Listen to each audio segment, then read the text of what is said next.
కార్యక్రమాన్ని ప్రారంభించుకుంటున్నాం.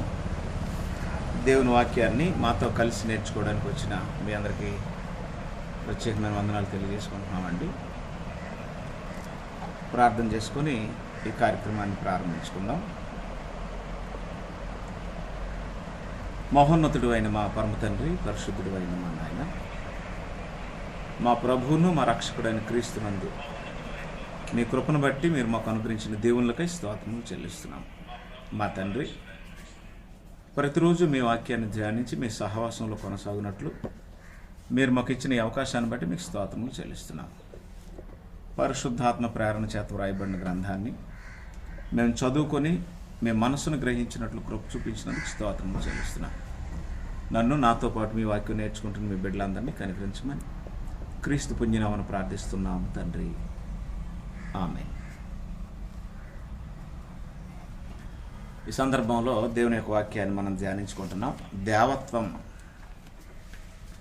దేవత్వము అనే అంశాన్ని మనం గ్రంథం ద్వారా దేవుడు మనకు అనుగ్రహించినటువంటి పరిధిలో ఆయన గ్రంథాన్ని అనుసరించి వాక్యం నేర్చుకుంటున్నాం. నాతో కలిసి మీరు వాక్యం నేర్చుకుంటున్నందుకు మీకు, మీ కుటుంబాలకు నా హృదయపూర్వక వందనాలు తెలియజేస్తున్నాను. అనుదినము ఈ రీతిగా దేవుని వాక్యం నేర్చుకోవడం అనేది దేవుడు మనకి ఇచ్చిన మహాభాగ్యం. కాబట్టి ఈరోజు దేవత్వం అంటే ఏంటో, అలాగే దేవత్వానికి సంబంధించి బైబిల్ ఏం బోధించిందో అనే విషయాలు నేర్చుకోవడానికి ప్రయత్నం చేద్దాం. ఈ సిరీస్ ఆఫ్ లెసన్స్లో నాతో పాటు మీరు కూడా కొనసాగాలని ప్రేమతో మిమ్మల్ని ఆహ్వానిస్తూ ప్రారంభిస్తున్నాను. దేవుడు దేవత్వం గలవాడు. అదే విధానంలో బైబిల్ దేవత్వం గల వ్యక్తులు ఉన్నట్టు మనకు తెలియజేస్తుంది. కాబట్టి ఇప్పుడు మనం ఏం నేర్చుకుంటున్నామంటే, బైబిల్ చెప్పే దేవత్వం అంటే ఏంటి, అదేవిధంగా ఆ దేవత్వం గల వ్యక్తులు ఎవరో, ఎంతమంది ఉన్నారో, ఎన్ని కాలాల్లో ఉన్నారో, వరుసగా గ్రంథాన్ని బట్టి మనం దేవత్వం గురించి నేర్చుకుంటాం. కాబట్టి దేవత్వము అంటే ఏంటో చూద్దాం. దేవుని ఆయన లక్షణాలు బట్టి తెలుసుకోవాలన్నది దేవుడు మనకు అనుగ్రహించినటువంటి గ్రంథం తెలియజేస్తుంది. అప్పుడు దేవత్వం ఎవరికి ఉంటుంది అంటే, అట్టి లక్షణాలు కలిగిన వ్యక్తి అయిన దేవునికి మాత్రమే దేవత్వం ఉంటుంది. అప్పుడు మనిషి అయితే మానవత్వం గలవాడు అంటాం, దేవుడైతే దేవత్వం గలవాడై ఉంటాడు. మనిషికి మానవత్వం ఉంటుంది, దేవునికి దేవత్వం ఉంటుంది. కాబట్టి దేవత్వం గల మహోన్నతుడైన దేవుడిని, అలాగే తనతో సమానులైనటువంటి దేవత్వం గల వ్యక్తుల్ని బైబిల్ ఈ రకంగా తెలుసుకోండి అని మనకు బోధించింది. అలాగున దేవుని దేవత్వం గల దేవునిగా తెలుసుకోవడానికి ప్రయత్నం చేద్దాం. కాబట్టి మనం దేవుని యొక్క వాక్యాన్ని ఆలోచన చేసినప్పుడు రోమపత్రిక 1వ అధ్యాయం 20వ వచనంలో దేవత్వము గూర్చినటువంటి మాట రోమ 1వ అధ్యాయము 19-20 వచనాల్లో మనం చూస్తాం. మీ గ్రంథాన్ని తీసి చూసుకోండి. దేవత్వం అనే మాట బయట మాట కాదు, అది బైబిల్కి సంబంధించినటువంటి, బైబిల్ చెప్పినటువంటి మాట. రోమపత్రిక 1వ అధ్యాయం 19వ వచనం, ఎందుకనగా దేవుని గూర్చి తెలియసఖ్యమనిదేదో అది వారి మధ్య విశదమై ఉన్నది, దేవుడు అది వారికి విశదపరిచెను. ఆయన అదృశ్య లక్షణములు అనగా ఆయన నిత్యశక్తియు దేవత్వమును జగదుత్పత్తి మొదలుకొని సృష్టింపబడిన వస్తువులను ఆలోచించడం వల్ల తేటపడుచున్నావు కనుక వారు నిరుత్తరులై ఉన్నారు. ఆయన అదృశ్య లక్షణాలు, నిత్యశక్తి, దేవత్వం. కాబట్టి దేవుడు దేవత్వం గలవాడు. దేవత్వము దేవునికి ఉంటుంది, దేవత్వం లేనివాడు దేవుడు కాడు. అలాగే మానవత్వము మనిషికి ఉంటుంది, మానవత్వం లేనివాడు మనిషి కాడు. కాబట్టి దేవత్వం గల దేవుడు. అపోస్తుల కార్యములు 17వ అధ్యాయం 29వ వచనంలో, అపోస్తుల కార్యములు 17వ అధ్యాయము 29వ వచనంలో మనం చదివినప్పుడు అపోస్తులుడైన పౌలు ఏథెన్స్ వారితో మాట్లాడే సందర్భంలో, కాబట్టి ఎవరికి దేవత్వం ఉండదు అంటే, మనుషులు చేసినటువంటి బొమ్మలకి దేవత్వం ఉండదు. ఎవరు దేవత్వం గలవారు అంటే దేవుడే దేవత్వం గలవాడు. కాబట్టి దేవునికి దేవత్వం ఉంటుంది. దేవుడు దేవత్వం గలవాడు, దేవత్వం గల దేవుడు. అయితే మీరు గమనించండి, మనుషులకైతే మానవత్వం ఉంటుంది, దేవుడికైతే దేవత్వం ఉంటుంది. దేవత్వము గల దేవుడు అని గ్రంథం దేవుని గురించి తెలియజేస్తుంది. అదేవిధంగా కొలసీలకు రాసిన పత్రిక 2వ అధ్యాయం 9వ వచనం మనం చదివినట్లయితే, కొలస్సీ పత్రిక 2వ అధ్యాయం 9వ వచనం.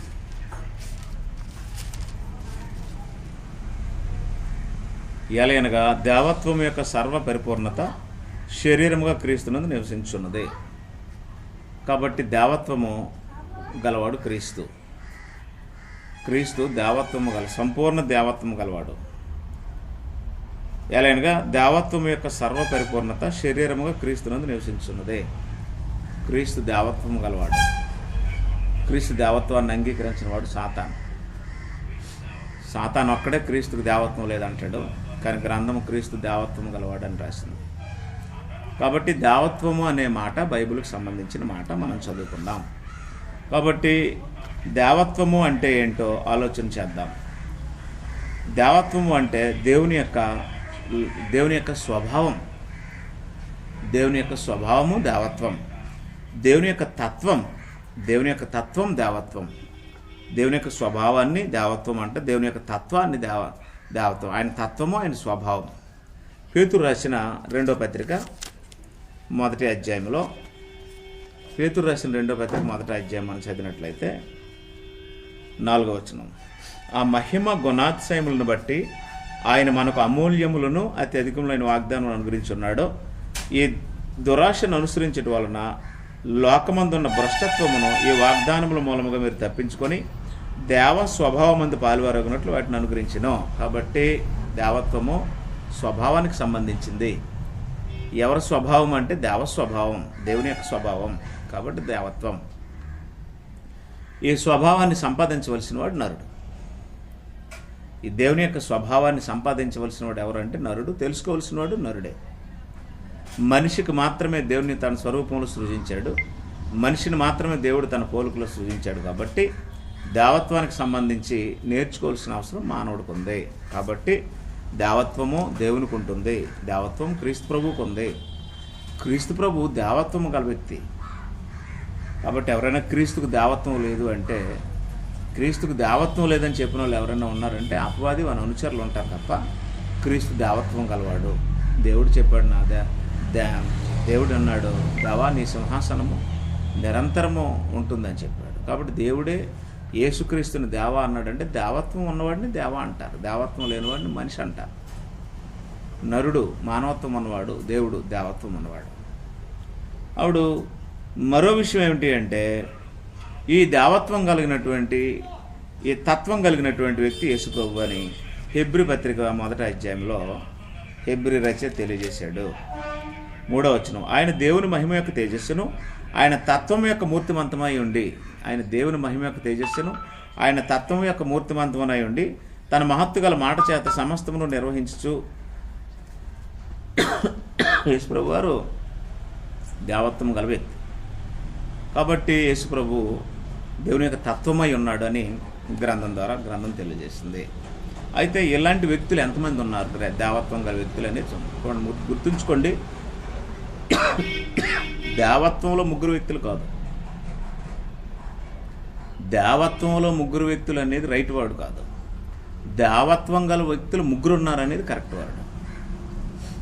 అలాగే ఒక మాటలో ముగ్గురు ఉన్నారనేది కరెక్ట్ కాదు, ముగ్గురుగానే ఉన్నారనేది కరెక్ట్.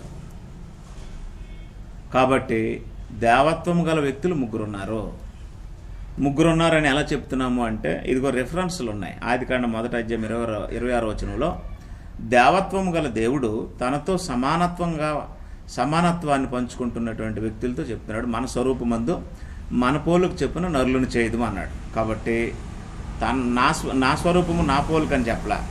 ఆయన మరో ఇద్దరు వ్యక్తులతో విషయాన్ని మాట్లాడుతున్నట్టు మనం చూస్తాం. కాబట్టి ఏం మాట్లాడుతున్నారు ఆయన అంటే, మన స్వరూపమందు మన పోలుకు చెప్పిన నరులను చేయదుమో. కాబట్టి మన అనే మాట సింగులర్ కాదు, ప్లూరల్. అలాగే వ్యక్తిని గౌరవించడానికి కూడా ప్లూరల్ వర్డే వాడబడింది. కనుక దయతో మీరు ఆ విషయాన్ని గుర్తుంచుకోండి. ఇప్పుడు ఎవరైనా ఒక పెద్ద మనిషి ఉన్నారనుకోండి, నువ్వు అనం, మీరు అంటాం, అది ప్లూరల్. అలాగే దేవుడిని ఎలోహీం అంటారు. ఎలోహీం అంటే ఆయనకి గౌరవార్థంగా వాడబడినటువంటి మాట, అది ప్లూరల్. కాబట్టి గుర్తుంచుకోండి, ప్లూరల్ అనే మాట వచ్చినంత మాత్రాన ఒక్క మాటలో ముగ్గురు ఉన్నారని కాదు.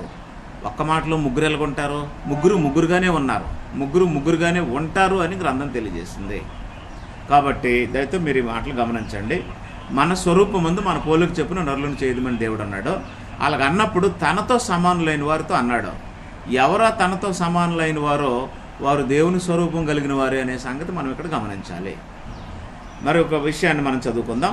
ఆదికాండం 3:22 దేవుడు ఆదాము మనలో ఒకని వంటి వాడు ఆయన, ఒకవేళ తన చేయి చాపి జీవవృక్ష ఫలాలు కూడా తీసుకొని నిరంతరం జీవించినేమో అని చెప్పి ఆదాముని తోటలో నుంచి మనం పంపేద్దాం అనుకున్నప్పుడు అప్పుడు మన అన్నాడు దేవుడు. మన అన్నాడంటే అక్కడ తనతో పాటు ఉన్న వ్యక్తులతో దేవుడు మాట్లాడుతున్నాడు.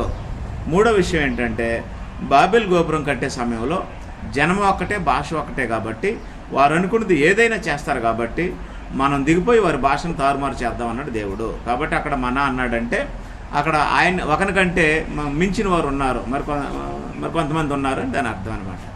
అలాగే యోహాను సువార్తలో 14:23 యేసుప్రభు వారు నన్ను ప్రేమించినవాడు నా ఆజ్ఞలు గైకుంటాడు, నా ఆజ్ఞలు గైకునేవాడుతో నేను నా తండ్రి ఉంటాను, మేము వచ్చి వారితో నివాసం చేస్తాం. కాబట్టి మేము అనేది ప్లోరల్. ఈ రకంగా వ్యక్తుల యొక్క ప్లోరాలిటీని తెలియజేస్తుంది. కాబట్టి గౌరవానికి వాడినప్పుడు ప్లోరాలే వాడాడు, అలాగే వ్యక్తుల గురించి వాడినప్పుడు ప్లోరాలిటీ వాడాడు. కాబట్టి మనము మన స్వరూపం మన పోలిక చెప్పిన నరులు చేయడం అన్నప్పుడు దేవుడు తన స్వరూపం కలిగిన వారితో మాట్లాడుతున్నాడు. అలాగే ఆదాం మనలో ఒకని వంటి వాడు అయ్యాడంటే తనకు ఎలాగైతే మంచి చెడ్ల జ్ఞానం తెలుసో తనకు లాంటి మంచి చెడ్ల జ్ఞానం తెలిసిన వారితో దేవుడు మాట్లాడుతున్నాడు. మనం దిగిపోయి వారి భాషను తారుమారు చేద్దాం అన్నాడు అంటే ఆయన తనతో సమానులైన స్వరూపులైన వారితో మాట్లాడుతున్నాడు. అలా మాట్లాడినప్పుడు వారు ఎంతమంది ఉన్నారు అనే విషయాన్ని ఈరోజు గ్రంథం ద్వారా మనం చూద్దాం. వారు ఎంతమంది ఉన్నారు అనే విషయాన్ని మనం చూద్దాం. అలా చూస్తే దేవత్వం గల వ్యక్తులు ముగ్గురు నిత్యత్వంలో ఉన్నారు. దేవుడు ఆత్మ, నిత్యుడగ ఆత్మ, పరిశుద్ధాత్మ. యేసుక్రీస్తు నిన్న నేడు నిరంతరము ఏకరీతిగా ఉన్నాడు. కాబట్టి ఆయన రక్త ప్రోక్షణ కోసము దేవుని సంకల్పాన్ని బట్టి శరీరంతో భూమి మీదకి మరణించడానికి వచ్చాడు కానీ, ప్రాణం పెట్టడానికి వచ్చాడు కానీ, వాస్తవానికి యేసు ప్రభు నిన్న నేడు నిరంతరం ఏకరీతిగా ఉన్నవాడు. అంటే నిత్యుడు. మరణం అనేది మన అపరాధాల కోసం ఆయనకు వచ్చింది తప్ప యేసు ప్రభు నిత్యుడు, పరిశుద్ధాత్మ నిత్యుడు, దేవుడు నిత్యుడు. కాబట్టి నిత్యులు ఎక్కడ ఉంటారు అంటే నిత్యత్వంలో ఉంటారు. నిత్యులు ఎక్కడ ఉంటారు అంటే నిత్యత్వంలో ఉంటారు. దేవుడు నిత్యత్వంలో ఉన్నాడు, నిత్యుడు. అలాగే పరిశుద్ధాత్మ నిత్యత్వంలో ఉంటాడు, నిత్యుడు. యేసు ప్రభు నిత్యత్వంలో ఉన్నారు, నిత్యుడు. కాబట్టి ఈ ముగ్గురు ఎక్కడున్నారు అంటే నిత్యత్వంలో ఉన్నారు. కాబట్టి దేవత్వం గల వ్యక్తులు ముగ్గురు నిత్యత్వంలో ఉన్నారు. అలాగే సృష్టి ఆరంభంలో ముగ్గురు వ్యక్తులు ఉన్నట్టు గ్రంథం మనకు తెలియజేసింది. దయతో నేను రెఫరెన్స్లు కొంచెం స్పీడ్గా చెప్తాను, మీకు వీలైతే రాసుకోండి, లేకపోతే తర్వాత మీ గ్రంథాన్ని ఈ వీడియో లెసన్ దగ్గర పెట్టుకొని మీరు నోట్స్ తయారు చేసుకోండి. ఆదికాండం 1:1 దేవుడైన యెహోవా లేదా ఆదియందు దేవుడు భూమి ఆకాశములను సృజించెను అని రాశాడు మోషే. ఆదియందు దేవుడు భూమి ఆకాశములను సృజించినంటే 1 దేవుడు ఉన్నాడు, 2 దేవుని ఆత్మ జలములపై అల్లాడుచుండెను అని ఉంది. ఒకసారి చదువుతాను చూడండి. ఆదికాండం 1:2 ఆదియందు దేవుడు భూమి ఆకాశములను సృజించెను. కాబట్టి దేవుడు ఉన్నాడు, భూమి ఆకాశములను సృజించిన దేవుడు ఉన్నాడు. భూమి నిరాకారముగాను శూన్యముగాను ఉండెను, చీకటి అగాధ జలం పైన కమ్మి ఉండెను, దేవుని ఆత్మ జలములపై అల్లాడుచుండెను. కాబట్టి దేవుని ఆత్మ అంటే పరిశుద్ధాత్మ. దేవుడే ఆత్మ, దేవుని ఆత్మ. దీన్ని ఎలా చెప్తారంటే God is spirit and spirit of the God, లేదా God is spirit, spirit of God. దేవుడే ఆత్మ ఉన్నాడు, దేవుని ఆత్మ ఒకడు ఉన్నాడు. కాబట్టి దేవుడే ఆత్మ అంటే యోహాను సువార్త 4:24 ప్రకారం దేవుడు ఆత్మ ఉన్నాడు. అప్పుడు అలాంటి స్వరూపం కలిగిన మరొక ఆయన ఉన్నాడు, ఆయన పరిశుద్ధాత్మ. ఆయన ఆత్మ దేవునితో ఉన్నాడు, ఇద్దరు ఉన్నారు. అప్పుడు మూడవ విషయం ఏంటంటే ఇదిగో కొలస్సీలకు రాసిన పత్రిక 1:16 మనం చదివినట్లయితే అక్కడ మరొక ఆయన ఉన్నాడట. కొలస్సీలకు రాసిన పత్రిక 1 అధ్యాయము, కొలస్సీలకు రాసిన పత్రిక 1 అధ్యాయం 15-16 చదువుదాం. ఆయన అదృశ్య లక్షణాలు లేదా ఆయన అదృశ్య దేవుని స్వరూపి అయి సర్వసృష్టికి ఆది సంభూతుడై ఉన్నాడు. యేసుప్రభు అదృశ్య దేవుని స్వరూపి, సర్వసృష్టికి ఆది సంభూతుడై ఉన్నాడు. ఏలైనగా ఆకాశమందు ఉన్నవి, భూమి యందు ఉన్నవి, దృశ్యమైనవి కానీ అదృశ్యమైనవి కానీ, సింహాసనాలైన, ప్రభుత్వాలైన, అధికారులైన సర్వమును ఆయన యందు సృజింపబడును. సర్వమును ఆయన ద్వారా ఆయనను బట్టి సృజింపబడిను. ఆయన అన్నిటికంటే ముందుగా ఉన్నవాడు, ఆయనే సమస్తమునకు ఆధారభూతుడు. సంఘమును శరీరమునకు ఆయనే శిరస్సు. ఆయనకు అన్నింటిలో ప్రాముఖ్యం కలుగు నిమిత్తము ఆయన ఆది అయి ఉండి మృతుల్లో నుండి లేచేట్లు ఆది సంబుద్ధుడైను. పౌలు ఎవరి గురించి రాశాడు ఈ విషయం అంటే క్రీస్తు గురించి రాశాడు.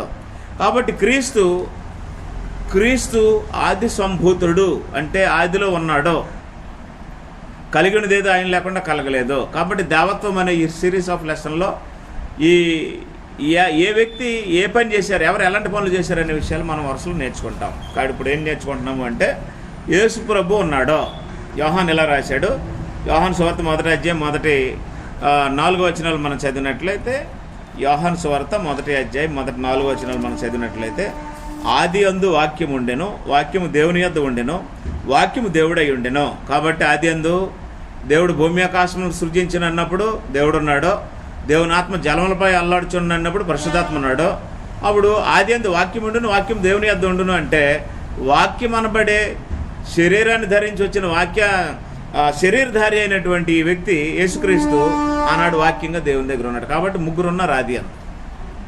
సృష్టికి పునాదులు వేసినప్పుడు, భూమి ఆకాశాలు నిర్మించినప్పుడు, ఈ సృష్టిని నిర్మించినప్పుడు ముగ్గురున్నారు. అయితే ఆ ముగ్గురు ఏ రకంగా పనిచేశారనేది తర్వాత పాఠంలో నేర్చుకుంటాం.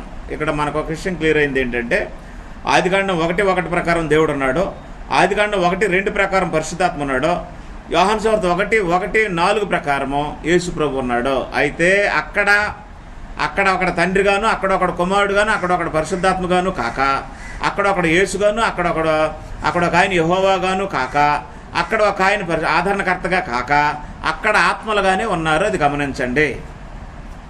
కాబట్టి మహోన్నతుడైన దేవుడు మన స్వరూపం మందు మన పోలుకు చెప్పిన నరులను చేయదమని చెప్పినప్పుడు ఈ వ్యక్తులతో డిస్కస్ చేసినట్లు, ఈ వ్యక్తుల దగ్గర పెట్టి సృష్టికి పునాదులు వేసినట్లు మనం చూస్తాం. అలా జరిగినప్పుడు ఎంతమంది ఉన్నారని గ్రంథం చెప్పిందంటే ఆది అందు ముగ్గురు ఉన్నారు. ఈ ముగ్గురు వ్యక్తులే, 3 personalities. There are 3 personalities. 3 personalities అంటే 3 పర్సనల్ వ్యక్తులు ఉన్నారు. పర్సనల్గా 3 వ్యక్తులు ఉన్నారు. 3 దేవత్వంలో ఉన్నారు అనడం కాదు, 3 ఒక పదంలో ఉన్నారు అనడం కాదు, 3 దేవత్వం గల వ్యక్తులు ఉన్నారు. ఆది అందు భూమికి పునాదులు వేసినప్పుడు 3 ఉన్నారు. కాబట్టి అది క్లియర్ అయింది. 2, పాత నిబంధన చరిత్రలో 3 ఉన్నారు. మీరు పాత నిబంధన అంతట్లో మీరు చదవండి, ధర్మశాస్త్రంలో కానీ ధర్మశాస్త్రం ముందు కాలానికి కానీ చదివితే దేవుడు ఉన్నాడు. ఆయన పితరుల యుగంలో సర్వశక్తి గల దేవుడు గాను, ధర్మశాస్త్ర యుగంలో యెహోవా గాను ప్రత్యక్షమైనట్టు మనం ఆల్రెడీ చదివాం. గ్రంథం అలాగే తెలియజేస్తుంది. కాబట్టి పాత నిబంధన చరిత్ర అంతట్లో 3 ఉన్నారు. అప్పుడు తండ్రి ఉన్నాడు అంటే దేవుడు ఉన్నాడు. ఆ తర్వాత పాత నిబంధన చరిత్ర అంతట్లో కూడా క్రీస్తు ఉన్నాడు, కానీ క్రీస్తుగా లేడు. ఎలా ఉన్నాడో కొరింథీయులకు రాసిన మొదటి పత్రిక 10వ అధ్యాయము, కొరింథీయులకు రాసిన మొదటి పత్రిక 10వ అధ్యాయము 4వ వచనాన్ని మనం చూసినట్లయితే, లేదా మొదటి నుంచి, సహోదరులారా ఈ సంగతి మీకు తెలియకుండా మాకు ఇష్టం లేదు ఏదనగా, మన పితరుల మేఘం క్రింద నుండి వారందరూ సముద్రంలో నడిచిపోయారు, అందరూ మోషేను బట్టి మేఘంలో సముద్రంలో బాప్తిసం పొందిరి, అందరూ ఆత్మ సంబంధమైన ఒకే ఆహారమును భుజించిరి, అందరూ ఆత్మ సంబంధమైన ఒకే పానీయమును పానము చేసిరి, ఏలయనగా తమ్మును వెంబడించిన ఆత్మ సంబంధమైన బండలోని త్రాగిరి, ఆ బండ క్రీస్తే. కాబట్టి ఎలా ఉన్నాడు అంటే బండగా ఉన్నాడు. క్రీస్తు ఉన్నాడు. ఎలా ఉన్నాడంటే బండగా ఉన్నాడు. ఎలా లేడంటే క్రీస్తు అని పేరు కలిగి లేడు. ఈనాడు మీకు పరిచయమైన ఈ యేసే, ఈ క్రీస్తే ఆనాడు బండగా ఉన్నాడని లేఖనాలు తెలియజేస్తున్నాయి. కాబట్టి క్రీస్తు పాత నిబంధన చరిత్ర అంతట్లో ఉన్నాడు, దేవుడు పాత నిబంధన చరిత్ర అంతట్లో ఉన్నాడు. దేవుడేమో పితరుల యుగంలో సర్వశక్తి గల దేవుడిగా ఉన్నాడు, ధర్మశాస్త్ర యుగంలో యెహోవాగా ఉన్నాడు. ఆ తర్వాత క్రీస్తు ప్రభు ఏమో పితరుల యుగంలో ఆత్మరూపుగా ఉన్నాడు, ఇశ్రాయేలీలతో బండగా ఉన్నాడు. చూడండి, పేతురు రాసిన మొదటి పత్రిక 3వ అధ్యాయం 20వ వచనం మనం చదివినప్పుడు, మొదటి పేతురు 3వ అధ్యాయం 20వ వచనంలో ఆత్మరూపట అయిన 19:20 దేవుని దీర్ఘశాంతం ఇంకా కనిపెట్టుచుండినప్పుడు పూర్వము నోవహు దినములలో వాడ సిద్ధపరచబడుచుండగా అవిధేయులైన ఎవరి చెరలో ఉన్న ఆత్మల యొద్దకు వెళ్ళి, అవిధేయులైన వారి యొద్దకు అనగా చెరలో ఉన్న ఆత్మల యొద్దకు వెళ్ళి ఆయన ఆత్మరూపుగా ఆత్మరూపుగానే వారికి ప్రకటించిన ఆ వాడలో కొందరు అనగా 8 మంది రక్షణ పొందిరి. కాబట్టి నోవహ కాలంలో ఆత్మరూపుగా ఉన్నవాడు యేసుక్రీస్తు, ఆత్మరూపుగా ఉన్నాడు. అంటే జలప్రలయానికి ముందు సృష్టికి పునాదులు వేసినప్పుడేమో వాక్యంలో ఉన్నాడో, వాక్య రూపంలో ఉన్నాడో. జలప్రలయం టైంలోనేమో ఆత్మరూపుగా ఉన్నాడు. ఇశ్రాయేలీలు అరణ్యంలో నుంచి నడిచి వచ్చినప్పుడేమో వారికి బండగా ఉన్నాడు. కాబట్టి యేసు ప్రభు పాత నిబంధన చరిత్ర అంతట్లో ఉన్నాడు. పరిశుద్ధాత్మ కూడా ఉన్నాడు. పరిశుద్ధాత్మ కీర్తనల గ్రంథం 51:11 మనం చూసినట్లయితే, పాపం చేసిన దావీదు దేవునికి ప్రార్థన చేస్తున్న సందర్భం అది. బెత్షెబాతో పాపం చేసి దేవునికి ప్రార్థన చేసే సందర్భంలో దావీదు ఏమని కోరుకుంటున్నాడో మనం 51వ కీర్తన 11వ వచనాన్ని చదివినట్లయితే అక్కడ క్లియర్గా ఉంటుంది. నీ సన్నిధిలో నుండి నన్ను త్రోసివేయకము, నీ పరిశుద్ధాత్మను నా యొద్ద నుండి తీసివేయకము. కాబట్టి దావీదు ఎవరిని రిక్వెస్ట్ చేస్తున్నాడు అంటే దేవుడికి ప్రార్థన చేస్తున్నాడు. నీ సన్నిధిలో నుంచి నన్ను త్రోసివేయకు, నీ పరిశుద్ధాత్మను నా యొద్ద నుండి తీసివేయకు అన్నాడు. అంటే పరిశుద్ధాత్మ ఉన్నాడు. కాబట్టి పరిశుద్ధాత్మ అన్ని కాలాల్లో ఉన్నాడు. సృష్టాదిలో ఉన్నాడు, అలాగే రాజుల కాలంలో ఉన్నాడు, అలాగే జలప్రలయానికి ముందు ఉన్నాడు. అన్ని కాలాల్లోనూ పరిశుద్ధాత్మ ఉన్నాడు.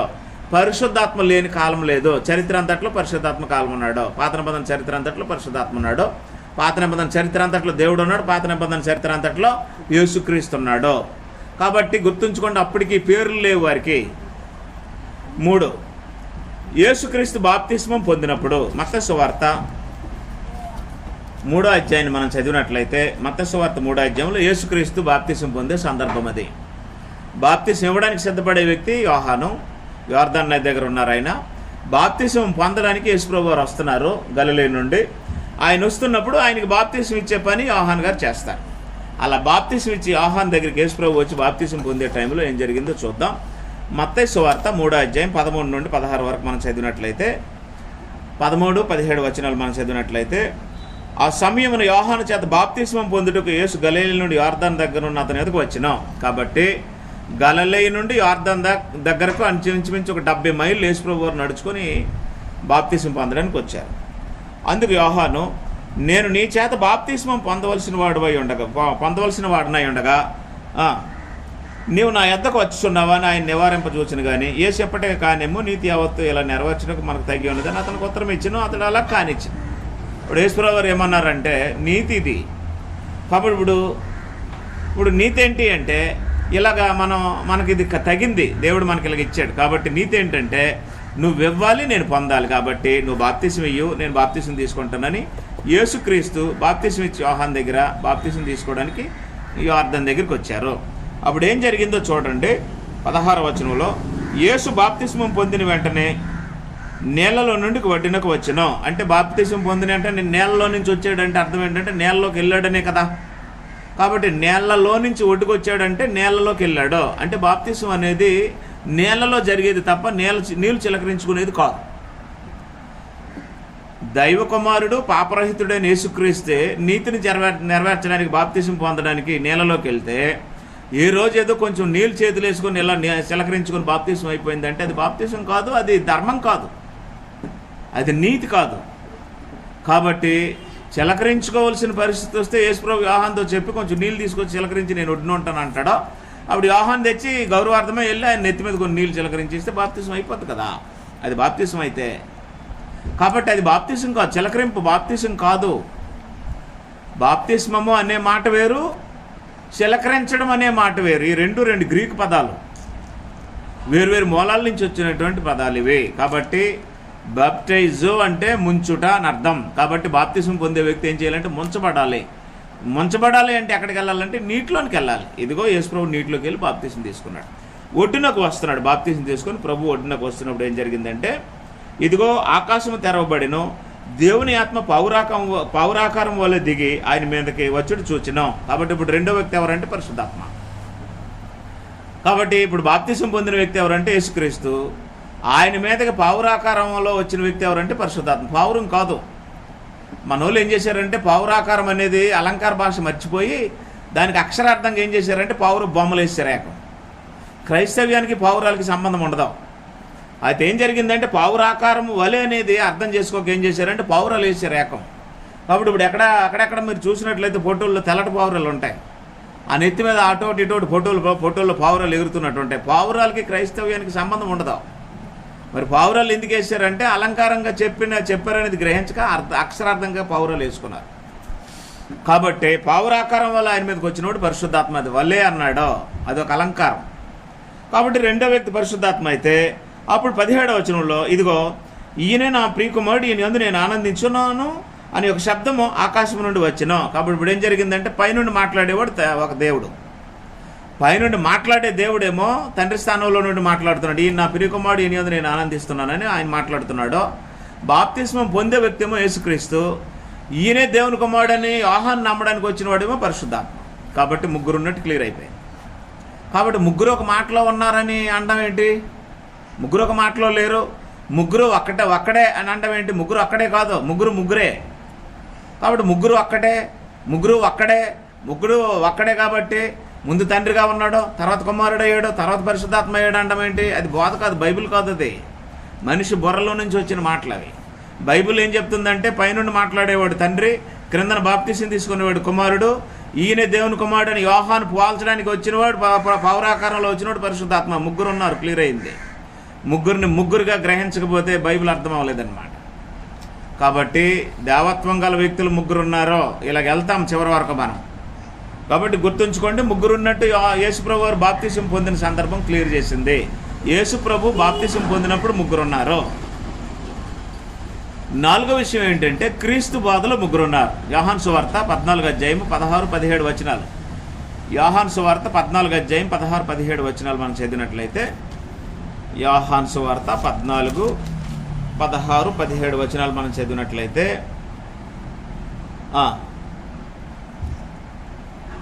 14-16-17 క్రీస్తు బోధలో ముగ్గురు ఉన్నారు. 14-16-17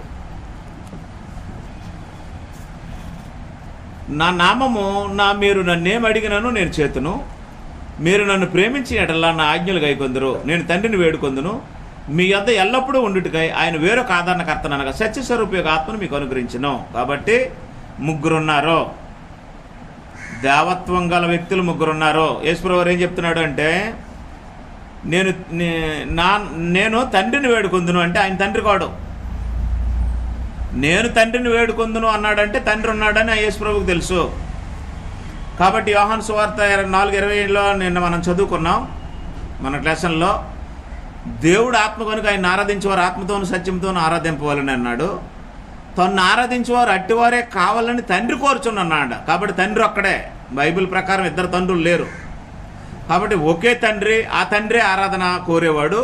కాబట్టి యేసుప్రభువు ఎంత స్పష్టంగా చెప్పారంటే ఆయనకి ఆరాధన ఆత్మతోనూ సత్యంతోనూ యథార్థవంతులు చేస్తారని యేసుప్రభువు చెప్పాడు. కాబట్టి అలాగంత స్పష్టంగా చెప్తే యేసుక్రీస్తు కూడా ఆరాధనకు పాత్రుడని బోధిస్తున్నారు అంటే ఇద్దరు తండ్రులు చేస్తున్నారనమాట. ఇద్దరు తండ్రులు లేరు, ఇద్దరు దేవుళ్ళు లేరు క్రైస్తవులకి. ఒక్కడే దేవుడు, అద్వితీయుడు దేవుడు ఒక్కడే. యేసుప్రభువు చెప్పారు, అద్వితీయ సత్యదేవుడు అయిన నిన్నును నీవు పంపిన యేసుక్రీస్తుని ఎరిగితే నిత్యజీవం అన్నాడు. కాబట్టి దేవుడు ఒక్కడని ఒప్పుకుంటే ఆయన తండ్రిని అంగీకరించాలి, అప్పుడు దేవుడినే తండ్రిగా ఆరాధించాలి. లేదు యేసుక్రీస్తు కూడా తండ్రి, యేసుక్రీస్తు కూడా దేవుడిగా క్రైస్తవులకు అనుగ్రహించబడ్డాడు అంటే అప్పుడు ఇద్దరిని ఆరాధించాలి. అప్పుడు ఇద్దరిని ఆరాధించితే ఏం జరుగుతుందంటే మూడో వ్యక్తి ఉంటాడు. ఆ మూడో వ్యక్తి అయినటువంటి పరిశుద్ధాత్మ కూడా దేవత్వపు లక్షణాలు కలిగిన వాడే దేవుడు అని పిలువబడ్డాడు లేఖనాల్లో. కనుక అప్పుడు వాస్తవానికి ఆరాధించవలసింది ముగ్గురిని అవుతుంది, కానీ బైబిల్ అలా చెప్పలా. కాబట్టి బైబిల్ ఎలా చెప్పింది అంటే దేవుడు ఒక్కడే, ఆయన తండ్రి, ఆ తండ్రిని ఆరాధించడానికి కేంద్రంగా ఉండడానికి నేను సంఘం కట్టడానికి వచ్చాను. కాబట్టి ఇప్పుడు మీరు ఆరాధించేవారు, మీకు నేను ఆరాధన నేర్పేవాడిని, ఆయన ఆరాధన పొందేవాడు అని యేసుప్రభువు స్పష్టం చేశాడు.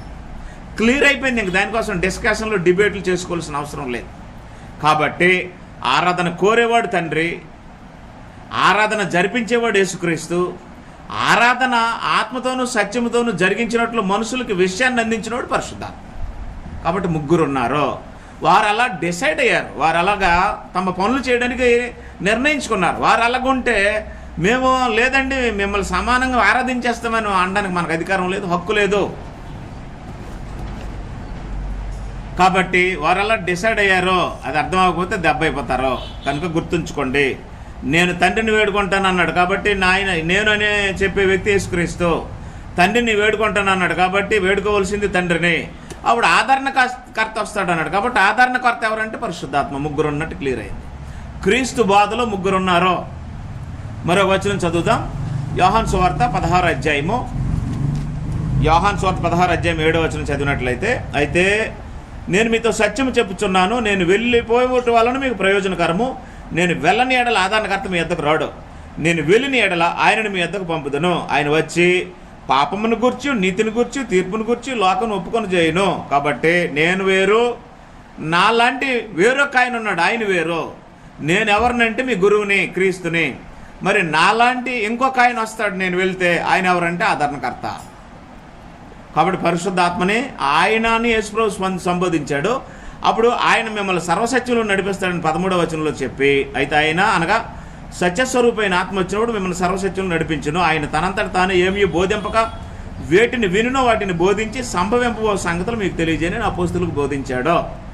కాబట్టి సర్వసత్యంలోనికి నడిపించేవాడు పరిశుద్ధాత్ముడు, సత్యం చెప్పేవాడు యేసుక్రీస్తు. ఈ సర్వసత్యంలోనికి నడిపించడానికి వచ్చే పరిశుద్ధాత్మ అపోస్తులతో కలిసి పనిచేస్తాడు. కాబట్టి అపోస్తుల కాలమంతటిలో వారితో కలిసి పనిచేసేవాడు పరిశుద్ధాత్మ. అపోస్తులు పని చేయకుండా శిష్యులుగా ఉన్న కాలమంతటిలో యేసుప్రభుతో ఉన్నారు. అప్పుడు ఆయన యేసుప్రభు. అలాగా వారిని యేసుప్రభు తయారు చేయాలని నిర్ణయించిన వాడు దేవుడు. కాబట్టి ముగ్గురు ఉన్నారు. ఇది ఆయన సంకల్పాన్ని బట్టి జరుగుతున్న పని. అలా చదివితే గ్రంథం అర్థమవుతుంది, అలా చదవకపోతే గ్రంథం అర్థం అవ్వదు. త్రియాక దేవుడు ఎక్కడున్నాడో? త్రియాక దేవుడు లేడో, దేవుడు ఒక్కడే. అయితే దేవత్వం గల వ్యక్తులు ముగ్గురు ఉన్నారు. ఆ దేవత్వం గల వ్యక్తులు ముగ్గురు ఉన్నప్పటికీ కూడా దేవుడు ఒక్కడే. ఈ దేవత్వం గలవారు దేవుని స్వరూపం గలవారే. దేవత్వం గలవారు దేవుని స్వరూపం గలవారే అయినప్పటికీ కూడా తండ్రులు కారు, తండ్రి ఒక్కడే. చెప్పాడు. ఒక వచనం చదువుతాను ఈ సందర్భంలో. కొరింథీయులకు రాసిన పత్రిక 1వ అధ్యాయము 8వ వచనము. మొదటి కొరింథీ పత్రిక 8వ అధ్యాయం 6వ వచనం మనం చూసినట్లయితే, ఆకాశమందైనను భూమి మీద అయినను దేవతలు అనబడి ఉన్నాను మనకు ఒక్కడే దేవుడు అన్నాడు, ఆయన తండ్రి. దేవుడు ఒక్కడే, ఆయన తండ్రి. అప్పుడు ఆరాధన పొందే దేవుడు ఆయన ఒక్కడే, ఆయనే తండ్రి. అప్పుడు యేసును కూడా ఆరాధించాలని చెప్పితే అప్పుడు ఇద్దరు అవుతారు. గుర్తుంచుకోండి, తండ్రులు. ఆరాధన కోరేవాడు తండ్రే. ఇంకొకరిని ఆరాధిస్తానంటే అప్పుడు ఇంకో తండ్రి అవుతాడు, ఇద్దరు తండ్రులు అవుతారు. అప్పుడు ఏం జరుగుతుందంటే బైబిల్కి ఎక్స్ట్రా కలుపుతున్నావు, జాగ్రత్త. బైబిల్తో పెట్టుకున్నాడు ఎవడో బాగుపడలేదు, బైబిల్ నాశనం చేయాలనుకున్నాడు ఎవడో బాగుపడలేదు, బైబిల్కి వ్యతిరేకంగా బోధించాలనుకున్నాడు బాగుపడలేదు, క్రీస్తు బాధకి క్రీస్తు నియమాలకి వ్యతిరేకంగా పరిగెట్టినోడు కూడా బాగుపడలేదు. తిరిగి వాళ్ళు ఏమైపోయారంటే ఆయనకు అనుచరులు అయిపోయారు.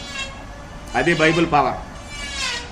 కనుక దయతో మీరు గుర్తుంచుకోండి, ఆకాశమందైనను భూమి మీద అయినను దేవతలు అనబడి ఉన్నను మనకు ఒక్కడే దేవుడు ఉన్నాడు. క్రైస్తవులకు ఒక్కడే దేవుడు, ఆయన తండ్రి. కాబట్టి క్రైస్తవులు ఆరాధించవలసిన దేవుడు అంటే తండ్రిని, ఒక్క దేవుడిని. అడిషనల్గా ఇంకొకడు ఉన్నాడని చెప్పావంటే నువ్వు క్రైస్తవుడు కావు, కాబట్టి నీకు అర్థం అవ్వలేదు అని అర్థం చేసుకో. కాబట్టి క్రైస్తవులు అయితే మాత్రం ఒక్కడే తండ్రిని అర్థం చేసుకుంటారు, వాళ్ళకి అర్థమవుతుంది. అప్పుడు వారు ఆ ఒక్కడే తండ్రిని ఆత్మతో సత్యంతో యేసుప్రభు చెప్పినట్టు ఆరాధిస్తారు. అలాగ ఆరాధించేవారు ఎలాంటి వారు అంటే యథార్థవంతులు. సుమి, ఎవరు ఆరాధన పడితే వారు ఆరాధన దేవుడు అంగీకరించడు. యథార్థవంతుల ఆరాధన దేవుడు అంగీకరిస్తాడు. ఆరాధించేవారు యథార్థికులై ఉండాలి. ఆరాధించే పద్ధతి ఆత్మతోనూ సత్యంతోనూ ఆరాధించే పద్ధతి అయి ఉండాలి. ఆరాధించే వ్యక్తి మహోన్నతుడైన దేవుడు, ఆయన క్రొత్త నిబంధన ప్రకారం నీకు తండ్రి అయి ఉండాలి. అప్పుడు ఈ ఆరాధన ఆ దేవుడికి అందించేవాడు మీ మధ్యవర్తి, మీ ప్రధాన యాజకుడైన యేసుక్రీస్తు అయి ఉండాలి. పొరపాటున మీరు ప్రధాన యాజకుడిని ఆరాధించడానికి వచ్చారేమో జాగ్రత్త చూసుకొని చెక్ చేసుకుని మానేయండి. కాబట్టి ఆయన మనకు తండ్రి, ఆయన నుండి సమస్తమును కలిగను, ఆయన నిమిత్తం మనం ఉన్నాం. మరియు మనకు ప్రభువు ఒక్కడే, ఆయన యేసుక్రీస్తు. ఆయన ద్వారా సమస్తమును కలిగను, మనం ఆయన ద్వారా కలిగిన వారము. కాబట్టి యేసుక్రీస్తు క్రైస్తవులకు ప్రభువు, దేవుడు క్రైస్తవులకు తండ్రి. ప్రభువు తండ్రి. గుర్తుంచుకోండి, యేసుక్రీస్తు గురించి మాట్లాడినప్పుడు మనం ఇంకా అనేక విషయాలు మాట్లాడతాం. కాబట్టి యేసుప్రభు చెప్పారు, నేను తండ్రి పరిశుద్ధాత్మ, నేను తండ్రి ఆదరణకర్త, నేను తండ్రిని వేడుకుంటాను, ఆయన వేరొక ఆదరణకర్తను పంపిస్తాడు. కాబట్టి ఎంతమంది ఉన్నారంటే క్రీస్తు బోధలో ముగ్గురున్నారు. క్రీస్తు బాప్తిసం పొందినప్పుడు ముగ్గురున్నారు. పాత నిబంధన చరిత్రలో ముగ్గురున్నారు. సృష్టికి పునాదులు వేసినప్పుడు ముగ్గురున్నారు. నిత్యత్వంలో ముగ్గురున్నారు. ఒక మాటలో ముగ్గురున్నారా? ముగ్గురు ఒక్కడే ఉన్నాడా? త్రిత్వమా? ముగ్గురు ఒక్కడే 3 పాత్రలు పోషించాడా? ఎక్కడ ఉంది రెఫరెన్స్ ఆ బోధ? కనుక దయతో స్పష్టంగా అర్థం చేసుకోండి. తర్వాత క్రీస్తు ఆజ్ఞలో అంటే గ్రేట్ కమిషన్లో ముగ్గురున్నారు. మత్తయి సువార్త 28వ అధ్యాయము 18-20 వచనాలు మనం చదివినట్లయితే, మత్తయి సువార్త మీ గ్రంథాలు చూసుకోండి. గ్రంథం క్లియర్గా తెలియజేస్తుంది. ఇందులో మోసం ఉండదు, అబద్ధం ఉండదు. మత్తయి సువార్త 28వ అధ్యాయం 18వ వచనంలో 16 నుండి 11 మంది శిష్యులు యేసు తమకు నిర్ణయించిన గలిలయలోని కొండకు వెళ్ళిరి. వారు ఆయనను చూచి ఆయనకు మురుక్కురు కానీ కొందరు సందేహించిరి. అయితే యేసు వారి యొద్దకు వచ్చి, పరలోకమందును భూమి మీదను నాకు సర్వాధికారం ఇవ్వబడి ఉన్నది. కాబట్టి మీరు వెళ్ళి సమస్త జనులను శిష్యులుగా చేయుడి. తండ్రి యొక్క, కుమారుని యొక్క, పరిశుద్ధాత్మ యొక్క నామములోనికి వారికి బాప్తిసం ఇచ్చుచు నేను మీకు ఏ ఏ సంగతులను ఆజ్ఞాపించుతున్నా వాటన్నింటినీ గైకొన వల్లని వారికి బోధించుడి. కాబట్టి ఇప్పుడు యేసు ప్రభువు వారు గ్రేట్ కమిషన్లో ఏం చెప్పారు అంటే, పరలోకమందు భూమి మీదను నాకు సర్వాధికారం ఇవ్వబడి ఉన్నది. గుర్తుంచుకోండి, సర్వాధికారం పొందే ఆయన యేసుక్రీస్తు, సర్వాధికారం ఇచ్చే ఆయన తండ్రి అయిన దేవుడు. కాబట్టి సర్వాధికారం ఇచ్చేవాడేమో పైన ఉన్నాడు, సర్వాధికారం పొందేవాడేమో ఆయన సింహాసనం మీద కూర్చొని అపోస్తులకు చెప్తున్నాడు, నాకు సర్వాధికారం ఇచ్చాడు నా తండ్రి. అప్పుడు ఈ సర్వాధికారాన్ని బట్టి యేసు ప్రభు యొక్క అపోస్తులు సర్వసృష్టికి సువార్త ప్రకటించడానికి వెళ్తే వారిని ఆదరించడానికి, వారి ద్వారా వాక్కు రావడానికి పరిశుద్ధాత్మను వారికి తోడుగా ఇస్తాడు. కాబట్టి అపోస్తులు ఏమన్నారంటే, పరిశుద్ధాత్మకును మాకును తోచును అన్నారు.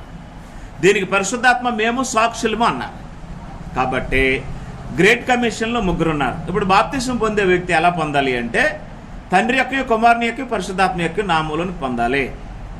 ఎలాగున తండ్రి, కుమార్, పరిశుద్ధాత్మ యొక్క నామంలోనికి పాపక్షమాపణ నిమిత్తం బాప్తిసం పొందే వ్యక్తికి, బాప్తిసం ఇచ్చే వ్యక్తికి ఏమర్థం అవ్వాలంటే 3 పర్సనాలిటీస్ ఉన్నారు. ముగ్గురు దేవత్వము గల వ్యక్తులు ఉన్నారు.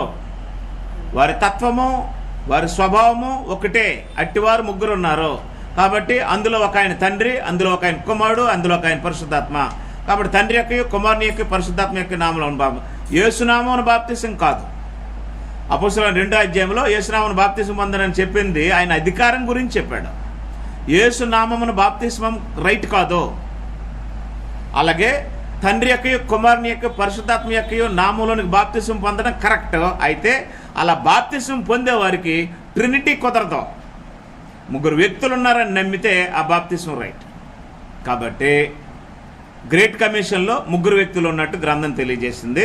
యేసు ప్రభువు తన శిష్యులకి తన అధికారం గురించి చెప్పినప్పుడు, సర్వలోకానికి సర్వసృష్టికి సువార్త ప్రకటించండి అన్నప్పుడు తండ్రి, కుమార, పరిశుద్ధాత్మ నామములో బాప్తిసం ఇవ్వండి అని చెప్పారు.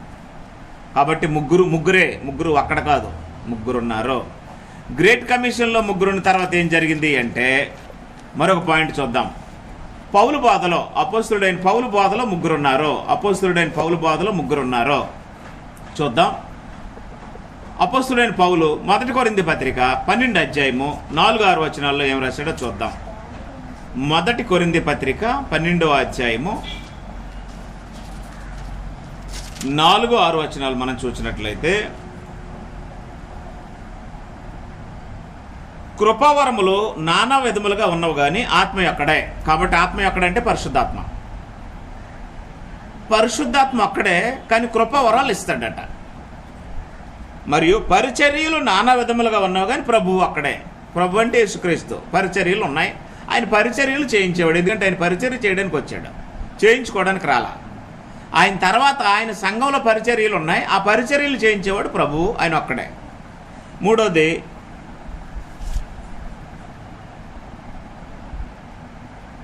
నానా విధములైన కార్యములు కలవు కానీ అందరిలోనూ అన్నిటినీ జరిగించి దేవుడు అక్కడే. కాబట్టి దేవుడు అక్కడే, కార్యాలు జరిగించే దేవుడు అక్కడే, పరిచర్యలు జరిగించే ప్రభు అక్కడే, కృపావరాలు అనుగ్రహించే పరిశుద్ధాత్మ అక్కడే. కాబట్టి కృపావరాలు అనుగ్రహించిన పరిశుద్ధాత్మ ఉన్నాడో, పరిశుద్ధాత్మ వరం వేరు, కృపావరాలు వేరు. గమనించండి. పరిశుద్ధాత్మ గురించి మాట్లాడినప్పుడు, కృపావరాల గురించి మాట్లాడినప్పుడు వాటి వివరణ, వాటి తాలూకు విశ్లేషణ క్లియర్గా మనం తెలుసుకుంటాం. అయితే ఒక మాట, పరిశుద్ధాత్మ వరం వేరు, కృపావరాలు వేరు. పరిశుద్ధాత్మ వరము కృపావరం కాదు, కృపావరాలు పరిశుద్ధాత్మ వరం కాదు. కాబట్టి పరిశుద్ధాత్మ వరం వేరు, కృపావరాలు వేరు. పరిశుద్ధాత్మ కృపావరాలు అనుగ్రహించేవాడు. అవెన్నో, ఎలాంటి వరాలో, ఎందుకు ఇవ్వబడ్డాయో భవిష్యత్తులో మనం నేర్చుకుంటాం. రెండోది ఏంటి అంటే ప్రభువు ఒక్కడే. 12వ అధ్యాయము 4వ వచనం 5వ వచనంలో, మరియు పరిచర్యలు నానా విధములుగా ఉన్నావు కానీ ప్రభువు ఒక్కడే. పరిచర్యలు ఎన్ని, అసలు సంఘంలో ఎన్ని ఉన్నాయి పరిచర్యలు అనేది తెలియాలి. ఆ పరిచర్యలు ఎన్ని పరిచర్యలు ఉంటాయి, వాటిని జరిగించే ప్రభు ఎవరి అధికారం కింద పరిచర్య జరిగించాలంటే ప్రభు అక్కడే, క్రీస్తు అక్కడే. కాబట్టి ప్రభు యొక్క అధికారం క్రింద పరిచర్యలు జరిగించాలి. కాబట్టి ప్రభు అక్కడే. అందరిలోనూ అన్నింటినూ జరిగించి దేవుడు అక్కడే, సమస్త కార్యాలు జరిగించి దేవుడు అక్కడే. కాబట్టి పౌలు బోధలో 3 ఉన్నారని రాశాడు. పరిశుద్ధాత్మ వరాలు ఇచ్చేవాడేమో ఆత్మవరాలు అంటే కృపావరాలు ఇచ్చేవాడేమో పరిశుద్ధాత్మ, పరిచర్యలు సంఘంలో జరిగించేవాడేమో యేసుక్రీస్తు, అందరిలోనూ అన్నింటినూ జరిగించినట్లు సంకల్పించేవాడేమో తండ్రి అయిన దేవుడు. కాబట్టి 3 ఉన్నారు. పౌలు బోధలో 3 ఉన్నారు. అలాగే కొరింథీయులకు రాసిన 2వ పత్రిక 13వ అధ్యాయం 14వ వచనం మనం చదివినట్లయితే, 2 కొరింథీ పత్రిక 13-14 మనం చదివినట్లయితే 13-14 వచనంలో, ప్రభు అయిన యేసుక్రీస్తు కృపయు దేవుని ప్రేమయు పరిశుద్ధాత్మ సహవాసమును మీ అందరికీ తోడేయుండును గాక. ఏం జరిగిందంటే ప్రభు అయిన యేసుక్రీస్తు కృప, దేవుని ప్రేమ, ప్రభు యొక్క కృప, దేవుని యొక్క ప్రేమ, అలాగే పరిశుద్ధాత్మ సహవాసము మీ అందరికీ ఉండును గాక అని 3 చూపించాడు పౌలు. కాబట్టి ఎంతమంది ఉన్నారంటే 3 ఉన్నారు. కృప చూపించేవాడు ప్రభువు, ప్రేమ చూపించేవాడు తండ్రి, సహవాసానికి నడిపించేవాడు పరిశుద్ధాత్మ. కాబట్టి పౌలు బోధలో 3 ఉన్నారు. పౌలు బోధలో మరొక పాయింట్, ఎఫెసీ పత్రిక 4వ అధ్యాయము, ఎఫెసీలకు రాసిన పత్రిక 4వ అధ్యాయం 4-6 వచనాలు మనం చదివినట్లయితే, శరీరం ఒక్కటే అంటే సంఘం ఒక్కటే. శరీరం అంటే సంఘం, శరీరం ఒక్కటే, సంఘం ఒక్కటే. ఆత్మయో ఒక్కడే, పరిశుద్ధాత్మ ఒక్కడే. ఆ ప్రకారమే మీ పిలుపు విషయమే ఒక్కటే నిరీక్షణ ఎందుకు పిలువబడతారు. ప్రభువు ఒక్కడే, అదిగో యేసు ప్రభు ఒక్కడే. విశ్వాసం ఒక్కటే, బాప్తిసం ఒక్కటే, అందరికీ తండ్రి అయిన దేవుడు ఒక్కడే. కాబట్టి ప్రభువు ఒక్కడే, ఆత్మ ఒక్కడే, పరిశుద్ధాత్మ ఒక్కడే. అంటే ప్రభు ఒక్కడై ఉన్నాడు, పరిశుద్ధాత్మ ఒక్కడై ఉన్నాడు, ఆత్మ ఒక్కడున్నాడు. ఎంతమంది అంటే 3. అలాగే విశ్వాసం ఒకటని చెప్పాడు, నిరీక్షణ ఒకటని చెప్పాడు. అలాగే ఇక్కడ 7 ఒకట్ల గురించి మాట్లాడాడు. కనుక దయతో మీరు గమనించండి, పౌలు బోధలో 3 ఉన్నారు. ప్రభు అంటే యేసుక్రీస్తు, ఆదరణకర్త అంటే పరిశుద్ధాత్మ, అందరికీ అన్నిటినీ దయచేవాడు తండ్రి. అప్పుడు తండ్రి ఒక్కడే. 2 తండ్రులు లేరు, 2 ప్రభువులు లేరు, 2 ఆదరణకర్తలు లేరు. ఒకే ఆదరణకర్త ఆయన పరిశుద్ధాత్మ, ఒకే ప్రభు ఆయన యేసుక్రీస్తు, ఒక్కడే తండ్రి, ఆయన సింహాసనాసీనుడైన దేవుడు. కాబట్టి పౌలు బోధలో 3 ఉన్నట్టు మనకి స్పష్టమైంది. ఆ తర్వాత పేతురు బోధలో ఎంతమంది ఉన్నారో, పేతురు ఎలా రాశాడో చూద్దాం. పేతురు రాసిన, అపోస్తులుడైన పేతురు రాసిన మొదటి పత్రిక 1వ అధ్యాయం. యేసుక్రీస్తు అపోస్తులుడైన పేతురు కూడా అపోస్తులుడే, తండ్రి అయిన దేవుని భవిష్యత్ జ్ఞానం బట్టి. కాబట్టి ఇప్పుడు తండ్రి అయిన దేవుడు భవిష్యత్ జ్ఞానాన్ని బట్టి పనిచేస్తాడని, ఆత్మ వలన పరిశుద్ధత పొందిన వారే విధేయులొకటికును. కాబట్టి ఇప్పుడు పరిశుద్ధులు అంటే పరిశుద్ధాత్మను బట్టి విధేయులైన వారు పరిశుద్ధులు, ఆత్మ వలన పరిశుద్ధత పొందిన వారే విధేయులవుతారు. కాబట్టి పరిశుద్ధాత్మ పరిశుద్ధపరుస్తాడు. అనేకులు అనుకుంటున్నట్టు పరిశుద్ధాత్మ నీచమైన కార్యాలు, అల్లరి కార్యాలు చేయడానికి కర్త కాడు. పిచ్చి పిచ్చి భాషలో, పిచ్చి పిచ్చి డ్యాన్సులు వేయడానికి పరిశుద్ధాత్మ రాడు. పరిశుద్ధాత్మ భూమి మీదకి ఎందుకు క్రీస్తు ప్రభు తర్వాత పంపించబడ్డాడని క్లియర్గా చెప్పిందంటే గ్రంథము, సర్వసత్యంలోనికి నడిపించడానికి పంపించబడ్డాడో, అపోస్తులకు అనుగ్రహించబడ్డాడో. అందువలన పరిశుద్ధాత్మ పని వేరు. వీళ్ళు వేసినటువంటి డ్యాన్సులు, వేషాలు, భాషలు పరిశుద్ధాత్మ మీద నెట్టడం వేరు. కాబట్టి పరిశుద్ధాత్మ పరిశుద్ధపరుస్తాడు. యేసుక్రీస్తు రక్తము వలన ప్రోక్షించబడుటకు ఏర్పరచబడిన వారికి. కాబట్టి యేసుప్రభు వారు ఏం చేస్తారంటే రక్తం చిందిస్తారు. ఇవి వారి పనులకు సంబంధించిన విషయాలు. ఈ విషయాల్లో కూడా 3 ఉన్నారు. 1 భవిష్యత్తును బట్టి సంకల్పించేవాడు దేవుడు, 2 ఆత్మను బట్టి పరిశుద్ధపరిచేవాడు పరిశుద్ధాత్మ, 3 రక్తాన్ని ప్రోక్షించి మనుషుల పాపాలు కడిగేవాడు యేసుక్రీస్తు. కాబట్టి పేతురు బోధలో ముగ్గురు ఉన్నారు. పేతురు ట్రినిటీ అని చెప్పలేదు, పౌలు ట్రినిటీ అని చెప్పలేదు, యోహాన్ ట్రినిటీ అని చెప్పలేదు. వీరేం చెప్పారంటే ముగ్గురు ఉన్నారు, 3 పర్సనాలిటీస్, ముగ్గురు దేవత్వము గల వ్యక్తులు ఉన్నారు. ఈ ముగ్గురు దేవుని స్వరూపం కలిగిన వారు, ఒకే స్వరూపం కలిగిన వారు. తత్వంలో కానీ, ఏకత్వంలో కానీ, స్వభావంలో కానీ, సంకల్పంలో కానీ, ఆలోచనలో కానీ, క్రియల్లో కానీ, అన్ని విషయాల్లో భిన్నత్వం లేని ముగ్గురు వ్యక్తులు ఉన్నారు బైబిల్ ప్రకారం. ఆ ముగ్గురు వ్యక్తులు సమానమైనటువంటి దేవత్వం కలిగిన వారు. అయితే సంకల్పం కోసం వేరువేరు పనులు చేయడానికి వచ్చారు, తర్వాత మనం చెప్పుకుంటాం. కాబట్టి బైబిల్ వారిని ముగ్గురుగా ప్రకటించినప్పుడు, బయలుపరిచినప్పుడు ముగ్గురుగానే నమ్మాలి. ముగ్గురిని ఒకటి చేసే అధికారం నీకు నాకు లేదు. ముగ్గురు కాదండి, ముగ్గురు ఒక్కడేనండి అనడానికి అవకాశం లేదు. ముగ్గురు ఒక్కడే అని రెఫరెన్స్ ఒక్కట్లేదు బైబిల్లో. ముగ్గురు అని అనేక రెఫరెన్స్లు ఉన్నాయి. కాబట్టి ముగ్గురు ఉన్నారు. పేతురు బోధలో ముగ్గురు ఉన్నట్టు క్లియర్ అయిపోయింది. అలాగే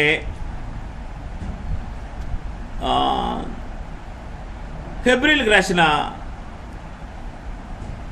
క్షమించండి, యోహాన్ రాసిన ప్రకటన గ్రంథం, ప్రకటన గ్రంథం రాసిన యోహాన్ ఏం రాశాడో చూద్దాం. ప్రకటన గ్రంథం రాసిన యోహాన్ ఏం రాశాడో చూద్దాము. ఈ వ్యక్తుల గురించి 4-5 వచనాలు మనం చదువుదాం. మొదటి అధ్యాయము 4-5 వచనాలు. యోహాన్ ఆసియాలో ఉన్న 7 సంఘములకు శుభమని చెప్పి రాయినది.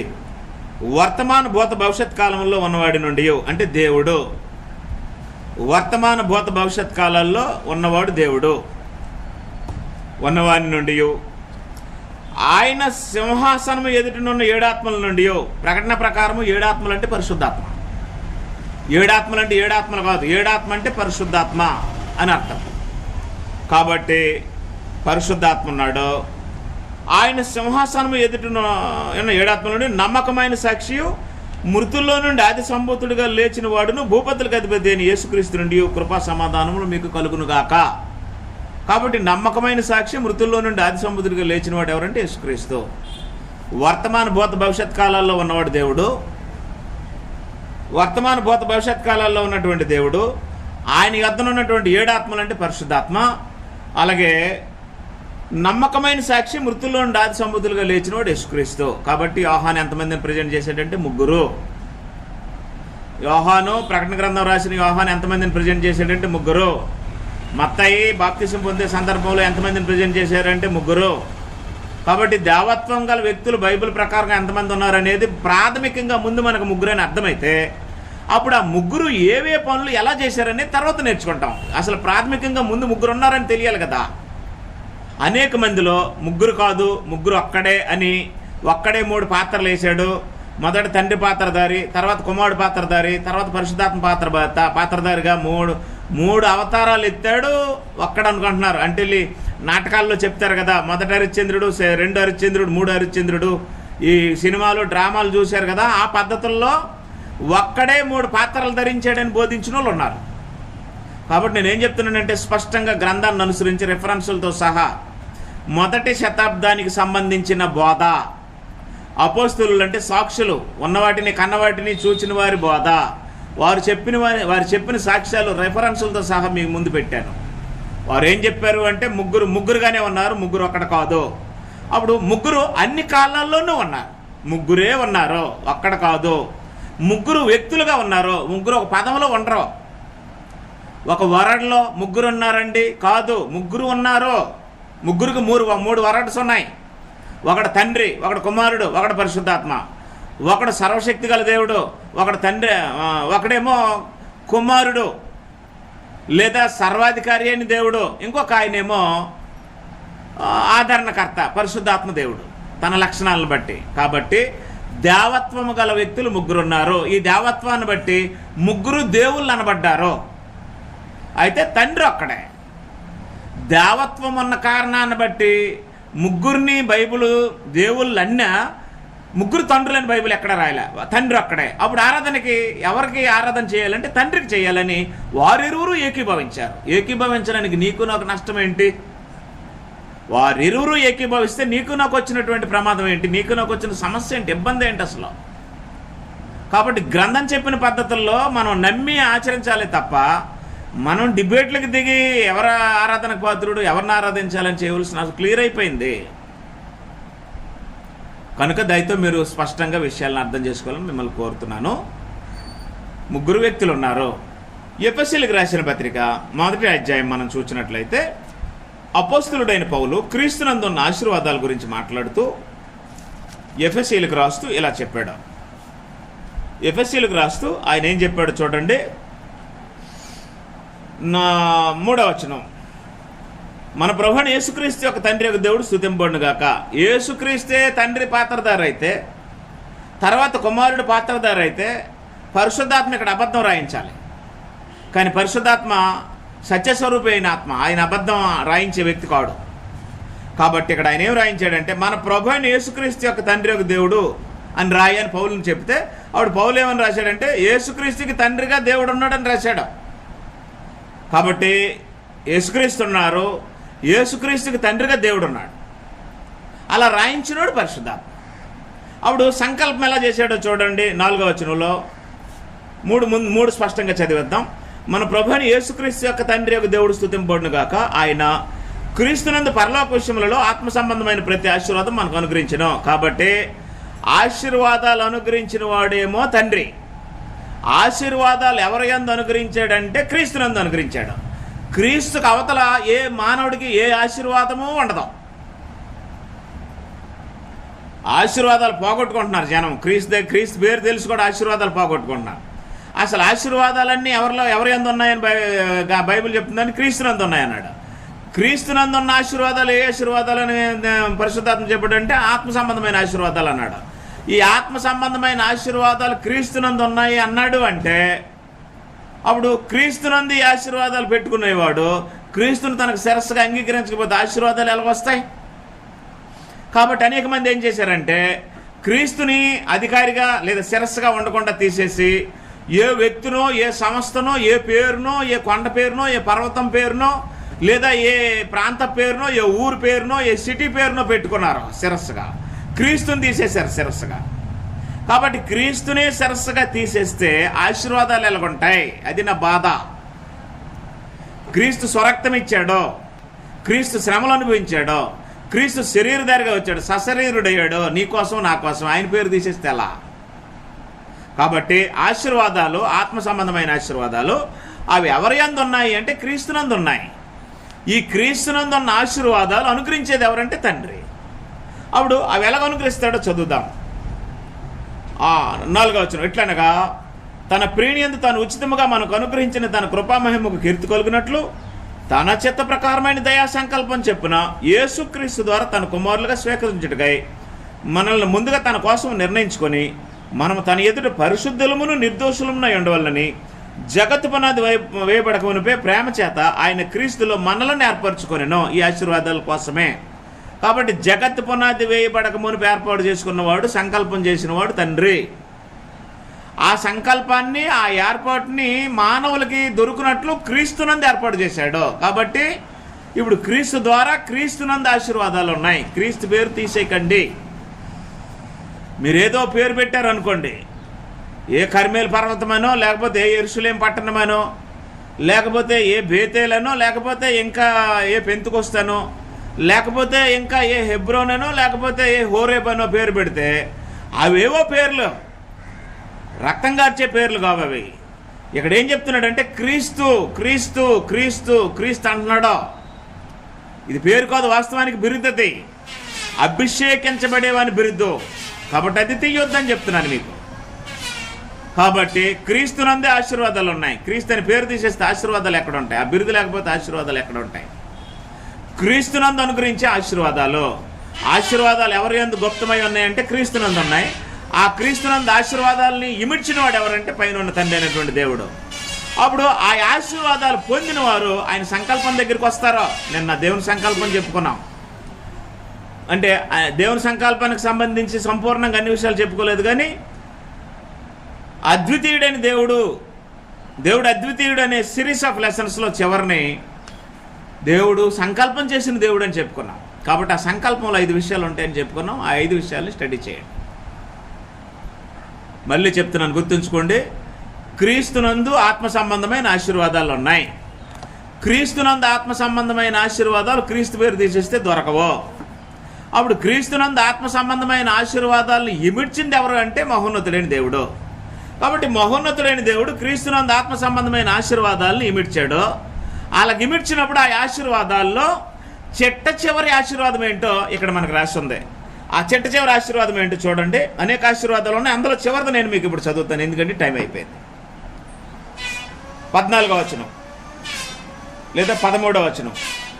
మీరును సత్యవాక్యం అనగా మీ రక్షణ సువార్తను విని క్రీస్తునందు విశ్వాసం ఉంచి వాగ్దానం చేయబడిన ఆత్మచేత ముద్రింపబడతారు. దేవుని మహిమకు కీర్తి కలుగుటకై ఆయన సంపాదించుకొని ప్రజలకు విమోచనము కలుగు నిమిత్తము ఈ ఆత్మ మన స్వాస్థ్యమునకు సంచకరువుగా ఉన్నాడు. కాబట్టి మనం పొందబోయే స్వాస్థ్యము ఆత్మ సంబంధమైన ఆశీర్వాదాల్లో అత్యున్నతమైనది. అత్యున్నతమైన ఆత్మ సంబంధమైన ఆశీర్వాదాల్లో చివరిదైనటువంటి నిత్య స్వాస్థ్యానికి సంచకరువుగా అనుగ్రహించబడినవాడు పరిశుద్ధాత్మ. కాబట్టి ఇప్పుడు ఏం జరిగిందంటే నీకు పరిశుద్ధాత్మ అనుగ్రహింపబడాలి. పరిశుద్ధాత్మ అనుగ్రహింపబడిన నీవు క్రీస్తునందు ఉండాలి, ఆ పేరు తీయకూడదు. క్రీస్తునందున్న నీవు ఆ ఆశీర్వాదాలు ఏంటో తెలుసుకోవాలి. కాబట్టి క్రీస్తునందున్న ఆశీర్వాదాలు ఏంటో స్టడీ చేయండి. భౌతికమైన ఆశీర్వాదాలు కాదు. భౌతికమైన ఆశీర్వాదాలు ధర్మశాస్త్ర సంబంధులకు ఇచ్చాడు. నిన్ను తలగా ఉంచడానికి తోగ్గా ఉంచను, అప్పిస్తావు కానీ అప్పు చేయవు, నీ పిల్లలు, నీ పిండె, నీ గంప, నీ గొర్రె మేకలు, నీ దుక్కుటెత్తులు, నీ గర్భఫలము అనేవి భౌతికమైన ఆశీర్వాదాలు. క్రీస్తునందు ఆశీర్వాదాలు అవి కాదు. క్రీస్తునందు ఉన్న ఆశీర్వాదాలు వేరు. ఆ ఆశీర్వాదాలు క్రీస్తునందు ఉన్న వారికి, క్రీస్తు సంబంధం ఉన్న వారికి ఉంటాయి. ఆ ఆశీర్వాదాలు క్రీస్తునందు ఇమిడ్చిన వాడు మహోన్నతుడైన దేవుడు ఆయన తండ్రి. ఆ ఆశీర్వాదాల్లో చివరిదైనటువంటి స్వాస్థ్యము నిత్య స్వాస్థ్యము, ఆ స్వాస్థ్యానికి సంచకరువు పరిశుద్ధాత్మ. కాబట్టి నిత్య స్వాస్థ్యం అనే ఆ స్వాస్థ్యాన్ని పొందడానికి నీకు అనుగ్రహింపబడినవాడు పరిశుద్ధాత్మ. ఆ ఆశీర్వాదాలు క్రీస్తునందు ఉన్నాయి. కాబట్టి క్రీస్తునందు గుప్తమైనవి ఆశీర్వాదాలు. ఆ ఆశీర్వాదాలు క్రీస్తునందు గుప్తం చేసి నిత్య స్వాస్థ్యానికి పరిశుద్ధాత్మను అనుగ్రహించిన వాడు తండ్రి. కాబట్టి ఎంతమంది ఉన్నారంటే 3 ఉన్నారు, క్లియర్ అయిపోయింది. కాబట్టి గ్రంథం ప్రకారము దేవత్వం కలిగిన వ్యక్తులు అంటే ఒకే రకమైన తత్వము, ఒకే రకమైనటువంటి మనస్తత్వము, ఒకే రకమైనటువంటి స్వభావం కలిగిన వ్యక్తులు 3 ఉన్నారు. వీరు 3 ఒకే స్వరూపం కలిగిన వారు. అందుకు లేఖనాలు వీళ్ళు ఏమనంటే దేవుని స్వరూపం కలిగిన వాడు క్రీస్తు అని అన్నాయి. కాబట్టి ఒకే రకమైన దేవుని స్వరూపం కలిగిన వీరిని దేవత్వం కలిగిన వ్యక్తులు అని బైబిల్ ఉంది. ఈ దేవత్వం కలిగిన వ్యక్తులు 3 ఉన్నారని ఈ బోధల్లో మనం, ఈ రెఫరెన్స్లో మనం చూసాం. వారిని 3గా గమనించడం ప్రాథమికమైన విషయం అయితే, ఆ 3 ఆయా కాలాల్లో మహోన్నతుడైన దేవుని సంకల్పం ఏ పాత్రలు ఎలాంటి పనులు చేశారనేది 2వ పాఠంగా మనం చెప్పుకుంటాం. ఓపికతో దేవుని యొక్క వాక్యాన్ని విని శ్రద్ధతో నేర్చుకోవాలని ప్రేమతో మిమ్మల్ని ఆహ్వానిస్తూ సెలవు తీసుకుంటున్నాను. మీ అందరికీ వందనాలు.